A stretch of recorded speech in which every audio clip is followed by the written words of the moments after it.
इसलिए मनुष्य की एक आदत होती, बुरे समय के लिए कुछ बचा कर रखता है। संबंधी, मित्र बुरे समय में साथ छोड़ देते हैं। यश, मान बुरे समय में चला जाता है। तो व्यक्ति सोचता है क्यों ना धन संचय कर। धन का तो कोई मन नहीं होता जो समय आने पर बदल जाए। संसार कहता है कि धन का संचयन करते रहो, बुरे समय में काम आएगा। मैं कहता हूं शुभ कर्म करते रहो, आनंदित रहो, स्वयं पर और ईश्वर पर विश्वास रखो, बुरा समय कभी आएगा ही नहीं। राधे राधे। प्रकृति ने मनुष्य को एक विशेष शक्ति दी, अन्य जीवों से अधिक शक्ति दी, स्मरण शक्ति। यही शक्ति मनुष्य को अन्य जीवों से भिन्न बनाती, इतिहास लिखने की प्रेरणा देती, ज्ञान को पीढ़ी दर पीढ़ी आगे भी बढ़ाती। और जो भूल जाते हैं अधिकतर रूप से वो उपहास और दया के पात्र बन जाते हैं। परंतु क्या यही पूर्णतः सत्य है? नहीं। यही स्मरण शक्ति मनुष्य के विकास में सबसे बड़ी बाधा भी बन जाती, उसके चित्त को दूषित कर देती। बुरे अनुभव, किसी का दिया गया धोखा, किसी का किया गया कटाक्ष मनुष्य भुला नहीं पाता और फिर लग जाता है प्रतिकार में। पहले समय नष्ट करता है प्रतिकार की तैयारी में, फिर समय नष्ट करता है प्रतिकार का अवसर ढूंढने में। यदि संतोष पाना है, यदि जीवन में आनंद पाना है, तो स्मरण शक्ति का सदुपयोग कीजिए। अपनी स्मरण शक्ति को केंद्रित कीजिए केवल अच्छी बातों और अच्छी यादों की ओर। जीवन में प्रसन्नता आए। राधे राधे। मनुष्य अपने परिवार के लिए क्या कुछ नहीं करता, दिन रात परिश्रम करता है ताकि अपने परिवार की आवश्यकता पूर्ति के लिए धन कमा सके। परंतु क्या केवल धन कमाना पर्याप्त है? आप कहेंगे हां, क्यों नहीं। धन से सब कुछ मिलता है, विद्या मिलती है, घर मिलता है, औषधि मिलती है, क्या कुछ नहीं मिलता। ये सब एक सीमा तक ठीक, किंतु तनिक मन से सोच के देखिए, जब बालक रोगी होता है तो वो उस कड़वी औषधि को क्यों पी लेता? इसलिए क्योंकि उसके पिता ने उस औषधि को धन से खरीदा? नहीं, बल्कि इसलिए क्योंकि उसके सामने खड़ा उसका पिता, उसे उन पर विश्वास है कि वो उसे कुछ नहीं होने देंगे। ये विश्वास, ये संस्कार, ये सीख कभी धन से नहीं मिलती। ये मिलती है उस समय से जो माता पिता ने अपने संतान के साथ बिताया। इसलिए जीवन में धन अवश्य कमाई, किंतु अपने परिवार को भी समय दीजिए, प्रसन्नता मिलेगी। राधे राधे। मुझे बताइए, इस दीवार को तोड़ने का क्या लाभ है? यदि किसी संबंध में संदेह घर कर लेता है तो आए दिन शत्रुता की स्थिति बनी रहती है। कल कोई और कारण बन सकता है इस दीवार के पुनः बनने का। तो क्या पुनः इस दीवार को बनाएंगे काका? संबंध की पवित्रता वैसी होनी चाहिए जैसे एक माता और संतान के प्रेम में होती है, निश्चल, निर्दोष। कि बात केवल रूठने मनाने तक ही सीमित रहे।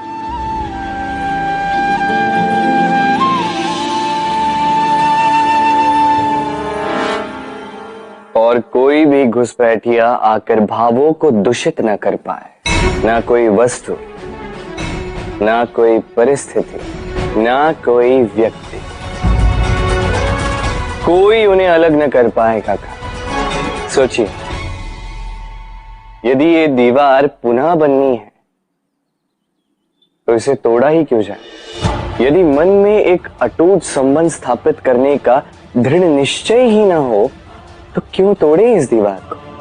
बताइए, है विश्वास, है अटूट विश्वास कि ये संबंध कभी ना टूटेगा। यदि है तो तोड़ दीजिए इस दीवार में, अन्यथा पति पत्नी का संबंध सबसे बड़ा संबंध माना जाता है और है भी। सप्तपदी लेकर 7 जन्मों तक दोनों एक दूसरे के साथ जुड़ जाते हैं, एक दूसरे के अर्धांग बन जाते हैं। अर्धांग अर्थात अर्ध अंग। क्या इसका महत्व आप समझ पा रहे हैं? अपना समस्त जीवन किसी के साथ बांटना। किंतु क्या संसार के सारे पति पत्नी एक दूसरे के साथ अपना समस्त जीवन बांट सकते हैं? क्या इसमें सभी सक्षम रह पाए हैं? अपना जीवन किसी और के साथ बांटने के लिए सबसे महत्वपूर्ण बात है स्वीकृति, स्वीकार करना। सामने वाले व्यक्ति को स्वीकार करना, उसकी अच्छाइयां भी, उसकी बुराइयां भी। संपूर्णतः रूप से व्यक्ति को स्वीकार करना होगा, तभी ये संबंध बढ़ेगा, तभी ये संबंध और भी सुंदर बनेगा। एक दूसरे के दोष ढूंढना, उन्हें गिनाना, ये केवल और केवल एक ही कार्य करता है, इस संबंध के जीवन का नाश करता है। बस बदले में होना ये चाहिए, एक दूसरे के दोष समझकर उन्हें आभास करवाए बिना उन्हें सुधार देना चाहिए, उनकी कमियों को उनकी शक्ति बना देनी चाहिए। यही तो होता है दाम्पत्य, यही होता है बुराइयों का दमन और यही होता है गुणों का उदय। राधे राधे।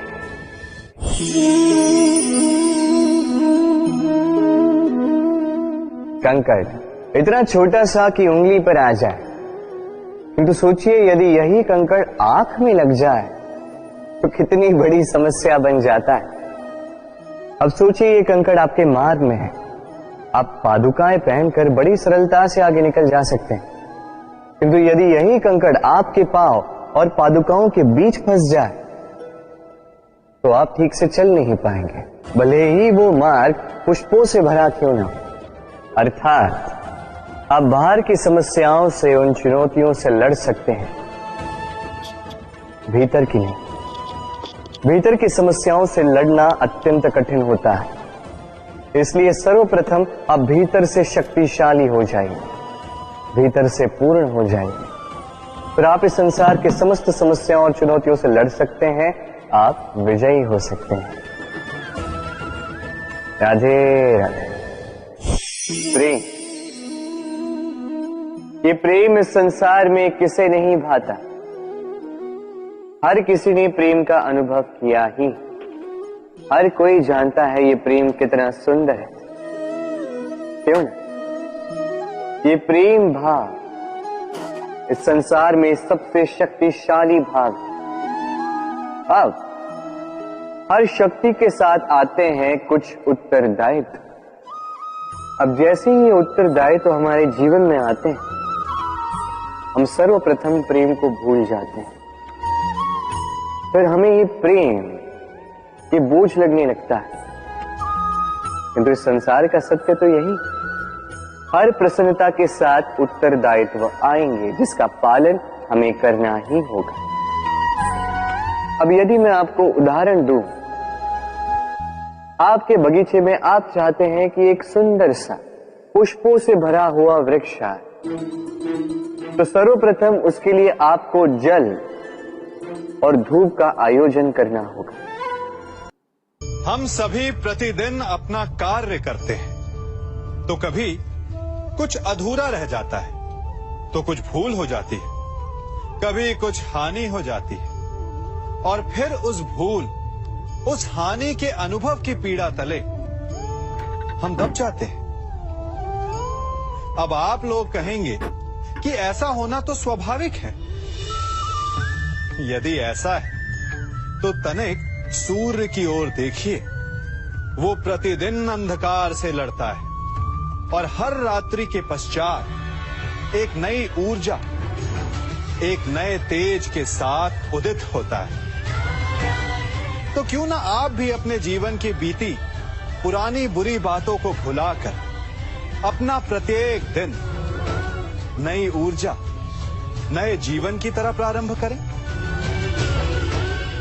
विश्वास कीजिए, आपका जीवन सरल हो जाएगा और आनंददायी भी।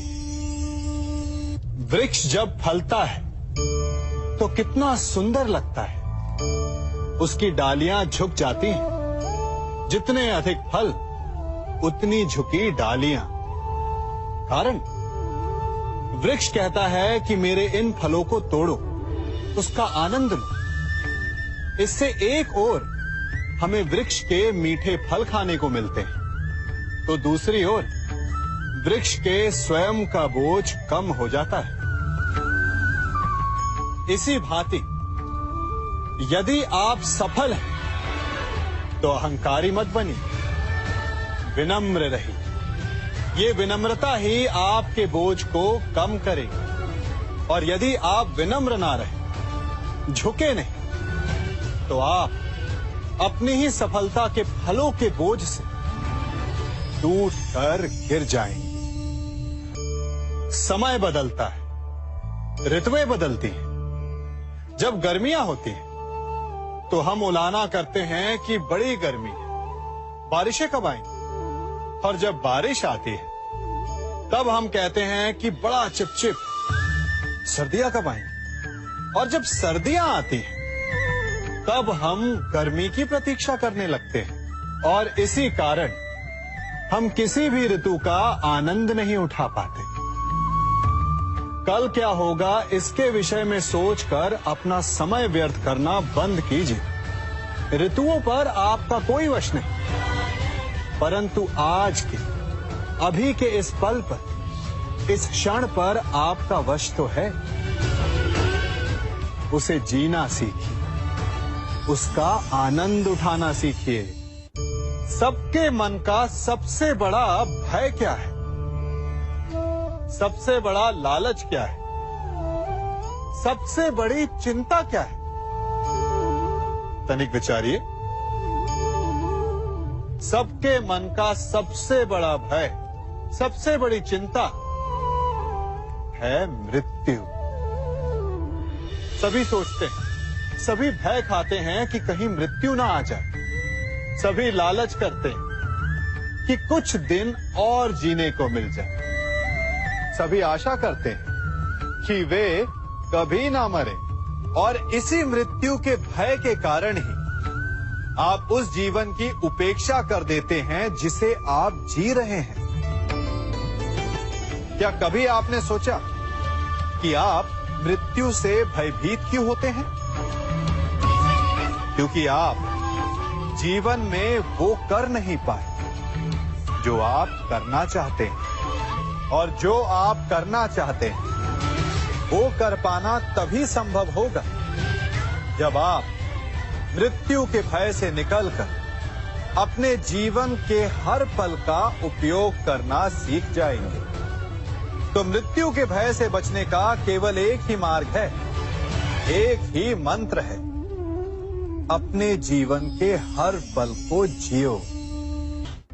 वृक्ष मुझे बहुत प्रिय हैं, बहुत अच्छे लगते हैं। आपको भी अच्छे लगते होंगे। कारण यह है कि वो हमें छाया देते हैं, अपनी शीतलता देते हैं, शांति देते हैं। परंतु मुझे वृक्ष एक और कारण से अच्छे लगते हैं, और वो कारण है वो सीख जो एक वृक्ष हम सभी को देता है। और वो सीख है अमरता। एक वृक्ष कभी नहीं मरता। मरने से पूर्व वो अपने जैसे कई वृक्ष अपने बीजों के द्वारा संसार को दे जाता है। तो अमर होने का केवल एक ही मार्ग है, और वो है जो आपके पास है वो संसार को दो। अपना ज्ञान, अपना अनुभव, अपना आनंद बांटने में कंजूसी ना करें, कभी कृपण ना हो, तो आप संसार में सदा जीवित, सदा अमर रहेंगे। हम सभी घरों में रहते हैं और अधिकतर लोगों के जीवन का ये एक स्वप्न तो होता ही है कि हमारा अपना घर हो, है ना? और बड़ी अद्भुत बात तो ये है कि कुछ समय के पश्चात हम उस घर को विस्तृत करना चाहते हैं, उसका आकार बदलना चाहते हैं, उसकी रूपरेखा बदलना चाहते हैं, क्योंकि इसमें आनंद भी है। तनिक सोचिए, जब आपको घर का वास्तु बदलना हो, उसे और सुंदर बनाना हो, तो पुराने निर्माण को तोड़ना पड़ता है, उसे गिराना होता है, घर में तोड़फोड़ करनी पड़ती है। क्योंकि निर्माण के विज्ञान में टूटने का ज्ञान बहुत ही आवश्यक है। ठीक उसी प्रकार यदि आपके जीवन में समस्याएं, विपदाएं या बाधाएं आपको थोड़ा तोड़ें, तो इसे संकेत समझिए कि आपके भीतर कुछ नया बनने वाला है, कुछ नए का निर्माण होने वाला है। और स्वागत करें इस नए निर्माण का, अपने जीवन के इस नए युग का। कभी वन में सिंह को अखेट करते देखा है? हमें लगता है कि सिंह तेजस्वी है, बलशाली है, तीव्र है, इसलिए वो अखेट कर पाता है। परंतु इस अखेट के दूसरे पक्ष को भी देखने का प्रयास कीजिए। सिंह अखेट तभी कर पाता है जब हिरण आस छोड़ देता है, जब वो भागना बंद कर देता है, जब वो संघर्ष करना छोड़ देता है। सिंह हिरण की मृत्यु नहीं चुनता, हिरण स्वयं अपनी मृत्यु चुनता है। ठीक उसी प्रकार असफलता हमें नहीं चुनती, हम असफलता को चुनते हैं। ये हम ही हैं जो आशा को छोड़कर संघर्ष करना छोड़ देते हैं और भाग्य का अखेट बन जाते हैं। इसलिए संघर्ष करना मत बंद कीजिए, प्रयास करते रहिए और सफलता आपकी मुट्ठी में होगी। जब घर में अंधकार छा जाता है तो प्रकाश लाने के लिए आप क्या करते हैं? दीपक ढूंढते हैं और उसकी लौ को प्रज्वलित करते हैं और फिर अंधकार अपने आप दूर हो जाता है। अब आप कहेंगे कि इसमें कौन सी नई बात है? यदि अंधकार को दूर करना है तो दीपक की लौ को प्रज्वलित तो करना ही पड़ता है। यही बात तो समझने की है। यदि अंधकार से लड़ना है तो अंधकार का सहारा नहीं लिया जा सकता, उसके लिए प्रकाश की आवश्यकता होती है। घृणा का अंत करना है तो उसे घृणा से अंत नहीं किया जा सकता, उसे प्रेम की आवश्यकता होती है। शत्रुता का अंत शत्रुता से नहीं किया जा सकता, उसे क्षमा की आवश्यकता होती है। यदि आपको नकारात्मक ऊर्जाओं से लड़ना है तो स्वयं को सकारात्मक बनाना होगा और तभी आपके जीवन में वास्तविक आनंद आ सकेगा। एक न एक बार हर युवा के जीवन में एक ऐसा समय आता है जब उसे लगता है कि उसके माता पिता उसके साथ बहुत कठोर हो रहे हैं। मैं आपसे पूछता हूं, क्या आपने कभी कुम्हार को मटकी बनाते हुए देखा है? वो गीली माटी से मटके को चाक पर आकार देता है और वास्तविक आकार वो मटकी को तब देता है जब वो लकड़ी के संभल से मटके को बाहर से पीटता है। हम सभी उस कुम्हार को मटके को पीटते हुए देखते हैं, परंतु उस कुम्हार के उस हाथ को नहीं देखते जो मटके को भीतर से बाहर की मार से सहारा दे रहा है। हमारे माता पिता भी ऐसे ही होते हैं। अपनी संतान के भले के लिए, उसके भविष्य को आकार देने के लिए कभी कभी वो कठोरता को भी अपनाते हैं। आप केवल उनकी कठोरता को मत देखिए, उस संभल को भी देखिए जिसने आपको भीतर तक से संभाल कर रखा है। आप जानते हैं कि मैं क्या कर रहा हूं? मैं प्रतीक्षा कर रहा हूं कि कब इस वृक्ष पर फल लगेंगे और मैं उन मीठे फलों के रस को चख पाऊंगा। हंसी आ गई ना आपको? आप भी सोच रहे होंगे कि भला कौन सा मूर्ख बबूल के पेड़ को बोकर आम खाने की इच्छा रखता है। यदि कांटे बोए हैं तो फल नहीं, कांटे ही मिलेंगे।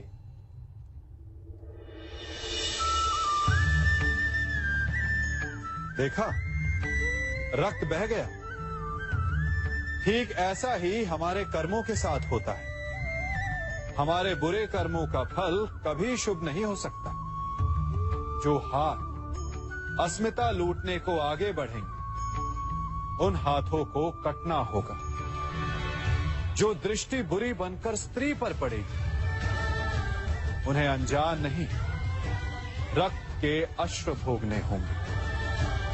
जिसने अपने जीवन में छल किए, उसे अपने ही छल के भार तले दब कर मिट जाना होगा।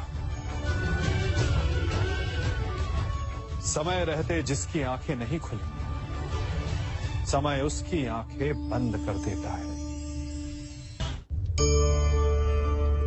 इन भिन्न भिन्न प्रकार के पात्रों को देख रहे हैं आप?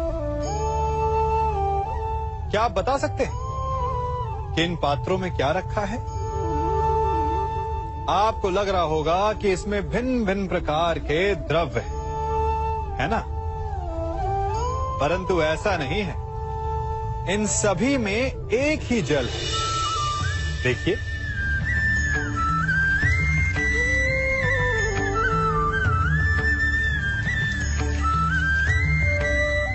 परंतु ये भिन्न भिन्न लगते हैं क्योंकि जिसमें ये जल रखा है उसके रंग को परिभाषित करता है। अब यूं समझिए कि इस पात्र में रखा जल हम हैं और ये पात्र वो संगति है जिसमें हम रहते हैं। हमारी संगति के गुण धर्म हमें, हमारे व्यक्तित्व को, हमारे संप्रेषण को बहुत प्रभावित करते हैं। इसलिए अपनी संगति पर जिनके साथ रह रहे हैं उन्हें चुनने में सावधानी बरतें, क्योंकि जल को अपना पात्र चुनने का अधिकार नहीं है, किंतु हमें अपनी संगति चुनने का अधिकार अवश्य है। हम सभी के जीवन के लिए मित्रता बड़ी महत्वपूर्ण है। हम सभी अपने जीवन में अपने अपने मित्र चुनते हैं। मित्र वो होता है जिसके साथ रहने में, जिसके साथ समय बिताने में आनंद मिले। किंतु क्या मित्रता का अर्थ केवल इतना ही है? मित्रता होनी चाहिए जल और दूध की भांति।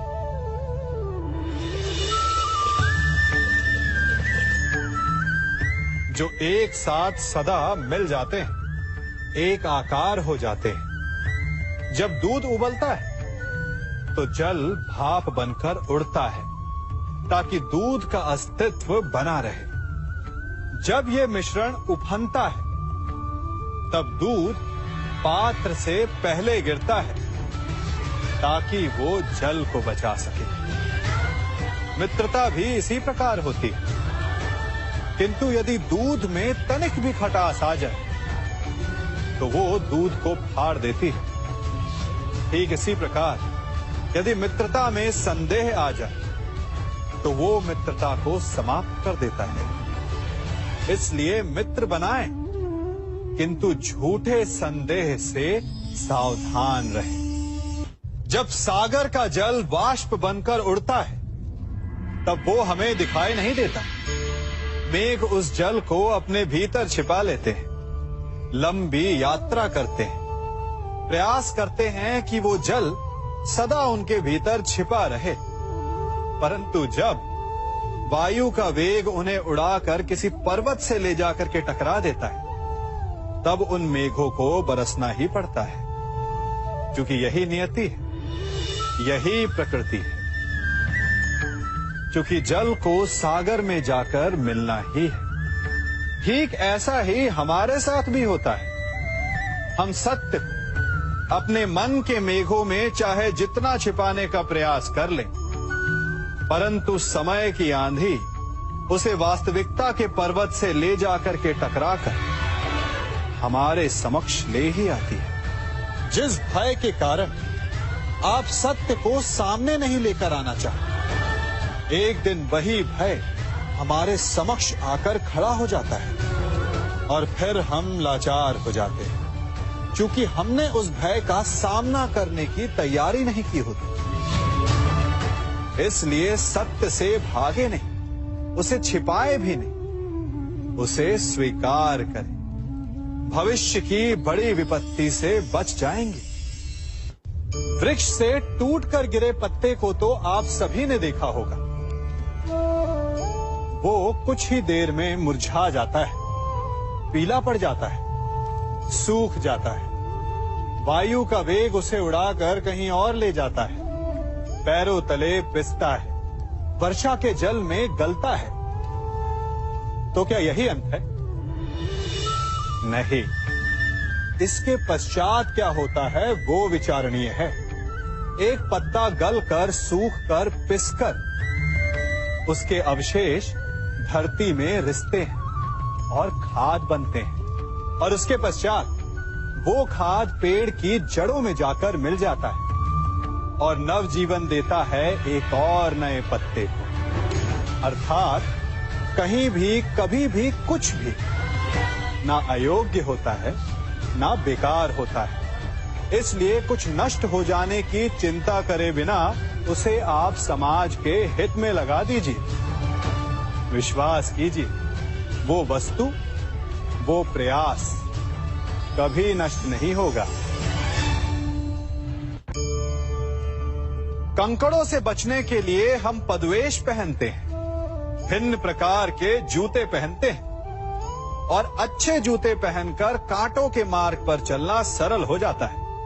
परंतु जब ये कंकड़, जब ये कांटे हमारे जूतों में होते हैं तो सरल मार्ग पर चलना भी कठिन हो जाता है। ठीक इसी प्रकार ये कंकड़, ये कांटे हमारे मन में होते हैं। ये कंकड़, ये कांटे होते हैं हमारा अतीत, जिसके भय के कारण हम उसे वर्तमान में स्वीकारना नहीं चाहते।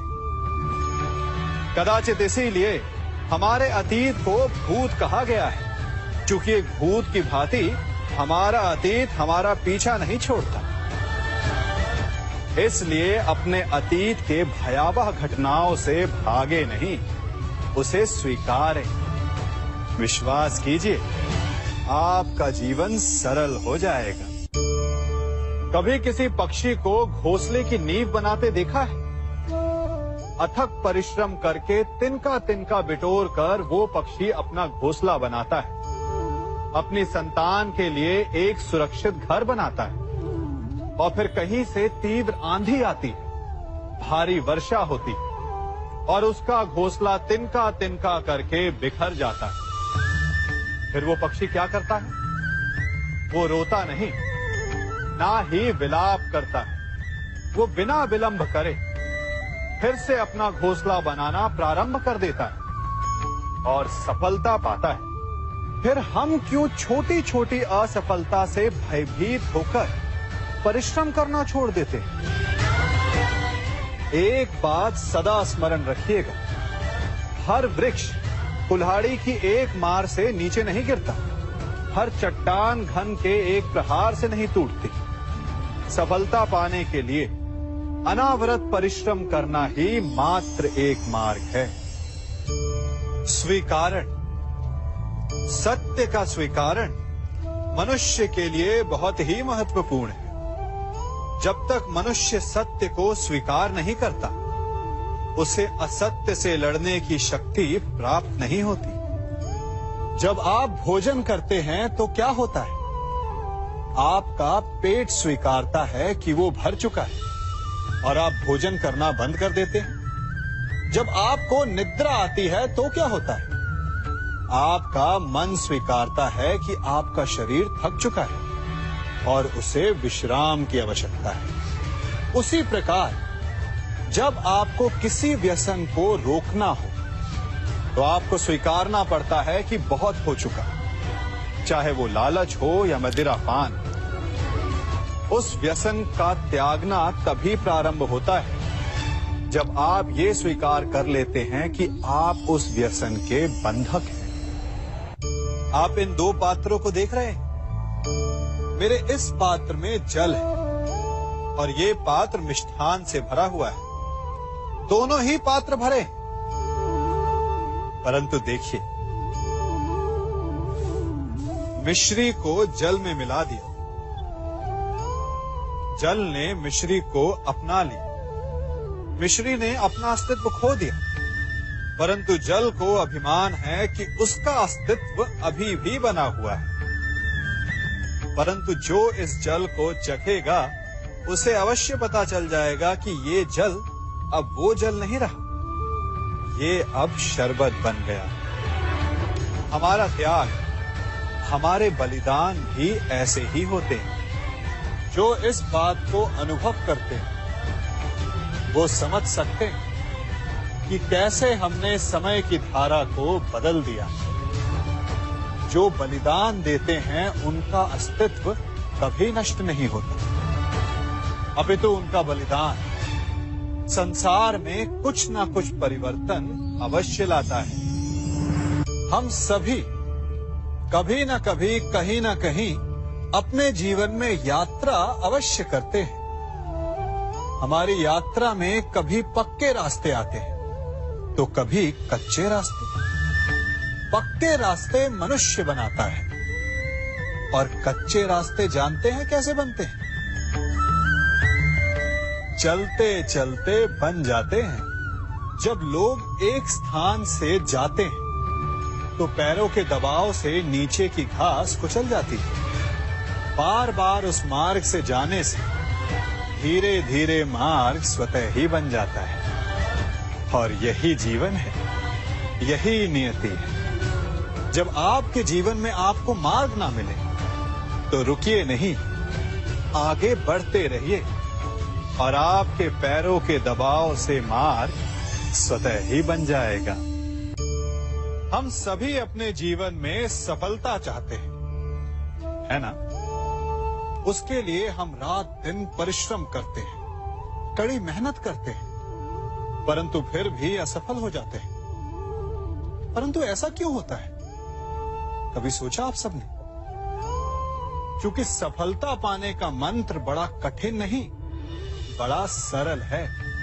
उचित विचार, उचित समय, उचित स्थान पर उचित प्रहार। जब आपके विचार, समय, स्थान और प्रहार यानी परिश्रम उचित है तो सफलता आप ही को मिलेगी। जिस प्रकार एक लोहार लोहे से कुछ बनाते समय उस लोहे के सही ताप तक के आने की प्रतीक्षा करता है और समय आने पर उचित स्थान पर पर्याप्त बल से प्रहार करता है और लोहा आकार ले लेता है, ठीक उसी प्रकार आपकी सफलता भी आकार लेती है। हम सभी को अपने जीवन में कभी ना कभी निराशा मिलती है, असफलता मिलती है और अधिकतर लोग इसके पश्चात भाग्य का रोना लेकर बैठ जाते हैं। कुछ कहते हैं कि जिस स्थान पर मैं हूं उससे कई ऊंचे स्थान पर होने के योग्य था, परंतु नहीं जा पाया। किसी को पीड़ा है कि उसे जो मिलना चाहिए था वो उसे नहीं मिला, भाग्य ही बुरा था। भाग्य क्या होता है? भाग्य वन में खिला पुष्प देवताओं को चढ़ाया जाएगा या किसी सुंदरी की वेणी में वो सजेगा या फिर उसे कुचल कर उत्पाद बना दिया जाएगा। ये सब एक पुष्प के नियंत्रण में नहीं होता, परंतु जब तक उस पुष्प का अस्तित्व है सुगंध बिखेरना उसके वश में अवश्य है। परंतु भाग्य हमारे वश में नहीं, और जो हमारे वश में नहीं उसके लिए दुखी होने से क्या होगा?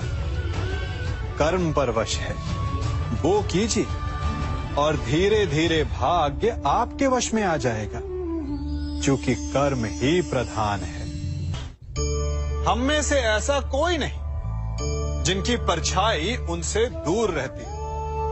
हमारी परछाई सदैव हमारे साथ रहती है। कदाचित हमारी परछाई हमारे कर्मों के फलों का संकेत है। कदाचित इसी कारण कई बार हमें अपनी परछाई से भय भी लगता है, परंतु इस भय से निवारण पाने का एक साधन अवश्य है। वो है सूर्य की ओर मुख करना या किसी प्रकाश के स्रोत की ओर मुख करना, क्योंकि तब हमें हमारी परछाई दिखाई नहीं देती। यदि इसे जीवन के संदर्भ में देखें तो ये प्रकाश का स्रोत शुभ कर्मों की चेतना है। यदि आपके मन में शुभ कर्म करने की इच्छा है तो आपको कभी भी अपने कर्मों के फल का भय नहीं होगा, क्योंकि यदि आपका मन शुद्ध होगा तो आपके कर्म शुद्ध होंगे और शुद्ध कर्मों का फल कभी अशुद्ध नहीं हो सकता। आज मैं आप सबको एक कथा सुनाता हूं। एक दिन प्रातः एक व्यापारी अपने घर से निकला। घर से निकलते ही एक बिल्ली ने उस व्यापारी का मार्ग काट दिया। व्यापारी घबरा गया। वो फिर से घर लौट गया और शुभ घड़ी की प्रतीक्षा करने लगा। और जब वो पुनः अपने घर से निकला तब वो वाहन जा चुका था जिससे राजा तक पहुंचकर उसे भेंट देनी थी। राजा को भेंट नहीं मिली। राजा क्रोधित हो गए। राजा ने उस व्यापारी का व्यापार बंद करवा दिया। इस कारण व्यापारी क्रोधित होकर घर पर अपनी पत्नी से लड़ बैठा। पत्नी अपने बच्चों समेत मैके वापस चली गई और उस व्यापारी के जीवन में यदि कुछ रह गया था तो केवल अंधकार। और इन सब का कारण वो उस बिल्ली को मानता रहा जिसने उसका मार्ग काटा था। ऐसा ही एक दूसरा व्यापारी राजा को भेंट देने निकला और उस व्यापारी का मार्ग भी एक बिल्ली ने काट दिया। वो व्यापारी तनिक घबराया, परंतु उसने आगे बढ़ना अधिक उचित समझा। राजा तक वो समय पर पहुंचा। उसने राजा को भेंट की। राजा प्रसन्न हुए और राजा ने व्यापारी को अपना व्यापार बढ़ाने की अनुमति दी, स्वर्ण आभूषण दी। जब व्यापारी घर पर पहुंचा तो पत्नी को आभूषण और अपने बच्चों को देने के लिए वस्त्र थे उसके पास। हर ओर प्रसन्नता थी। समझ रहे हैं ना? दोनों के साथ एक ही प्रकार की घटना हुई, परंतु दोनों की प्रतिक्रिया भिन्न थी। ऐसा ही हमारा जीवन भी है। हमारे जीवन में प्रारब्ध का अपना स्थान है, परंतु उससे कई अधिक महत्वपूर्ण हमारी प्रतिक्रिया, हमारे सोच का प्रभाव है, क्योंकि यही हमारे जीवन को आकार देते हैं। इसलिए अपनी सोच को सकारात्मक रखिए। आपका जीवन सदैव आनंदमय रहेगा। कभी किसी सुरंग से बाहर निकले हैं आप? कैसा ना भूल पाने वाला अनुभव होता है ना? कितना भयावह अनुभव होता है। मानो हर पल ऐसा लग रहा होता है कि यदि इस सुरंग में बंद हो गए तो क्या होगा? कैसे निकलेंगे इस सुरंग से? सर्वत्र अंधकार होता है। परंतु यदि आप ध्यान से उस सुरंग के मुखाने पर देखें तो वहां सदा प्रकाश होता है और उस प्रकाश तक वही पहुंच पाता है जो सुरंग की छोर तक पहुंच पाए। और ऐसा ही हमारा जीवन भी है। इसी प्रकार कई बार हम स्वयं को निराशा की सुरंग में पाते हैं, जहां बाहर जाने का मार्ग नहीं सूझता। मानो जैसे जीवन आनंद सब समाप्त हो जाएगा। परंतु ऐसी परिस्थिति में ठीक उस सुरंग की भांति इस निराशा को समाप्त करने वाला आशा का प्रकाश उसे ही मिलता है जो निरंतर आगे बढ़ता रहे। यदि आपके जीवन में कभी भी निराशा आए, कोई भी समस्या आए, तो उसका समाधान है निरंतर प्रयत्न करते रहना। प्रयत्न करते रहिए आपको सफलता अवश्य मिलेगी। कभी आप ब्रह्म मुहूर्त में जगे? जगकर देखिए, संध्या होने के पश्चात जब रात्रि का अंधकार सारे संसार को धीरे धीरे अपने अंधकार में निगलने लगता है, तो यही अंधकार ब्रह्म मुहूर्त में भोर होने से ठीक पूर्व तनिक अधिक काला हो जाता है। कुछ समझे? हमारा जीवन भी कुछ ऐसा ही होता है। जब हमारे जीवन की समस्याएं अपने अंत पर होती है, तो यही समस्याएं एक भीषण रूप लेकर हमारे समक्ष प्रस्तुत हो जाती है और ऐसे परिस्थिति में अधिकतर लोग हार मान जाते हैं, भय खा जाते हैं। परंतु यदि आप हार न माने, भय न खाएं, दृढ़ रहें, निरंतर आगे बढ़ते रहें, तो प्रकाश के रूप में हमारा स्वागत करने के लिए सूर्य उदय सदा हमारे समक्ष प्रस्तुत रहेगा। आपने बरगद के वृक्ष को देखा है? जितना विशाल उतना दृढ़। पतझड़ में वो सूख जाते हैं, परंतु दुर्बल नहीं होते, टूटकर गिरते नहीं। और उसके विपरीत दलदल में उपजे वृक्षों को देखिए, वो दिखने में तो बड़े होते हैं, पतझड़ आए या शीत सदा हरे भरे होते हैं, परंतु इतने दुर्बल होते हैं कि जलधारा के हल्के से वेग से वो गिर जाते हैं। परंतु ऐसा क्यों होता है? कारण है जड़ें। जिसकी जड़ें दृढ़ भूमि में है, वो हर चक्रवात, हर ऋतुओं को सह लेता है, और जिसकी जड़ें दलदल में है, वो स्वयं की जड़ों को दुर्बल बना लेता है। कुछ ऐसा ही मनुष्य भी होता है, जो अधर्म, कुकर्म और असत्य की धरा पर उपजा है। वो समय की एक मार भी नहीं सह पाता, और जो मनुष्य सत्य, धर्म की धरा पर उपजा है, वो हर समस्या से अविचलित हो जाता है। अब आप पर निर्भर करता है कि आप क्या बनना चाहते हैं। हमारे जीवन में मित्र और शत्रु बड़ा महत्व रखते हैं। यदि गंभीरता से सोचा जाए तो ऐसा कोई क्षण नहीं जब हम अपने मित्रों के बारे में ना सोचते हो या फिर अपने शत्रुओं के बारे में। हमारा हर कार्य या तो हमारे मित्रों के हित के लिए होता है या फिर हमारे शत्रुओं के अहित के लिए। हम हर स्थान या तो अपने मित्रों के साथ होते हैं या फिर अपने शत्रुओं के साथ। कोई नहीं चाहता कि उनका शत्रु प्रसन्न रहे। हर कोई अपने शत्रु को नष्ट कर देना चाहता है, और ऐसा करने के लिए वो हर संभव प्रयास करता है। उसे आर्थिक, मानसिक और शारीरिक हानि पहुंचाने का प्रयास करता है। परंतु यदि मैं आज आपको ऐसा मंत्र सिखाऊं जिससे आप अपने शत्रु को सदा के लिए नष्ट कर दे तो, और वो मंत्र है मित्र बनाना। अपने सभी शत्रुओं को अपना मित्र बना लीजिए और आपके सारे शत्रु स्वतः ही समाप्त हो जाएंगे। मैं क्या कर रहा हूं? मैं दिए प्रज्वलित कर रहा हूं ताकि अंधकार को मिटा सकूं। अब आप कहेंगे कि इसमें कौन सी बड़ी बात है ना? परंतु इसमें महत्वपूर्ण बात समझने के लिए यह है कि मैं क्या नहीं कर रहा हूं, और मैं अंधकार नहीं कर रहा हूं। क्योंकि अंधकार को मिटाने के लिए प्रकाश का अस्त्र तो उठाना ही पड़ता है। बुराई को बुराई से नहीं, अच्छाई से जीता जाता है। अन्याय को अन्याय से नहीं, न्याय से लड़ा जाता है।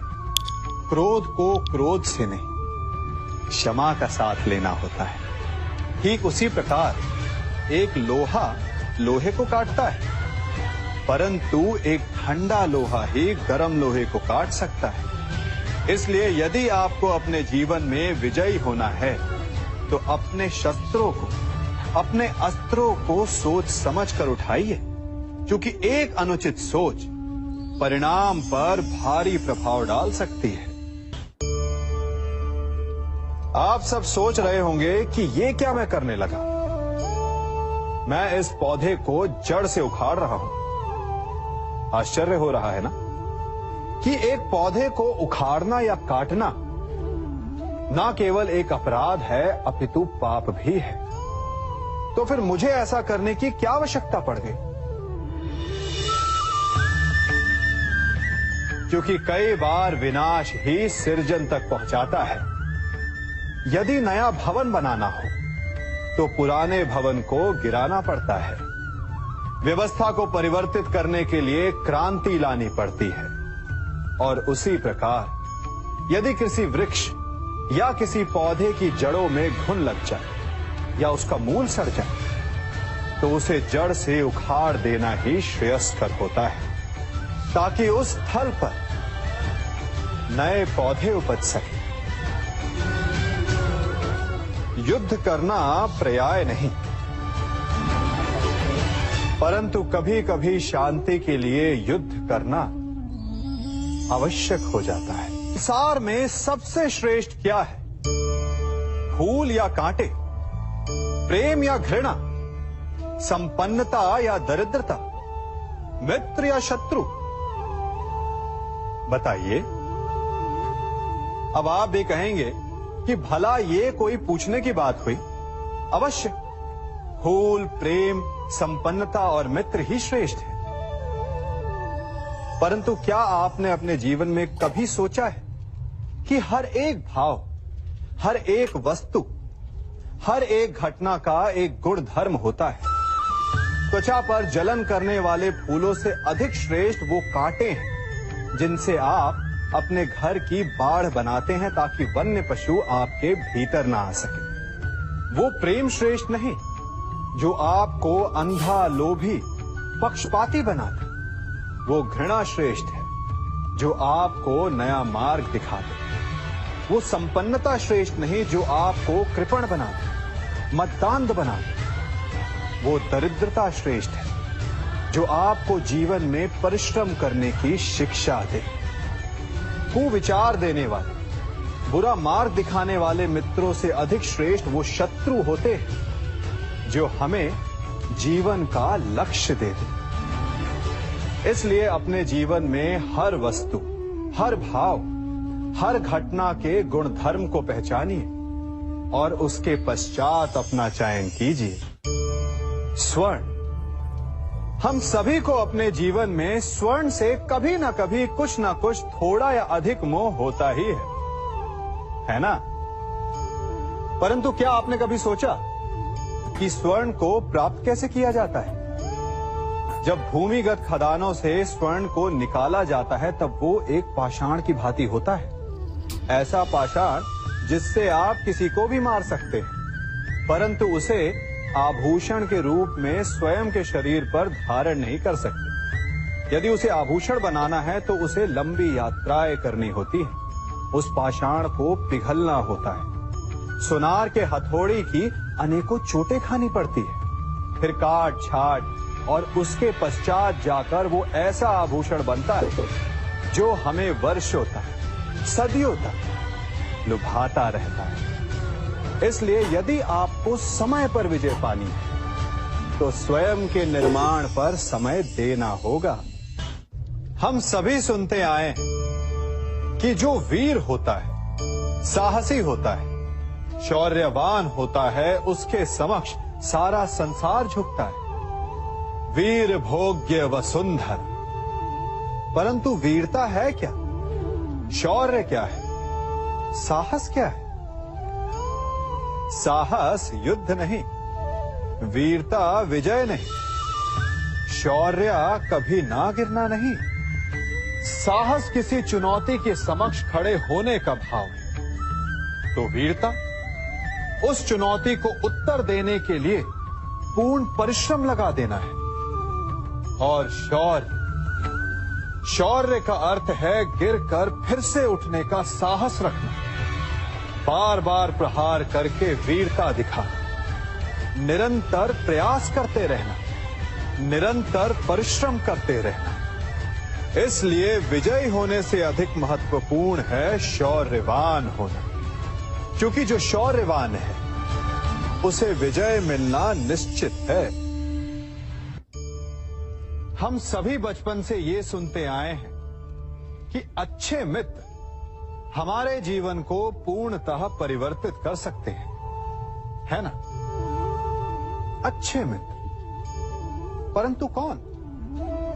जिनसे आप प्रश्न पूछें और वो मित्र बिना किसी पक्षपात के, भय रहित होकर, बिना किसी लालच के आपको उचित उत्तर दे।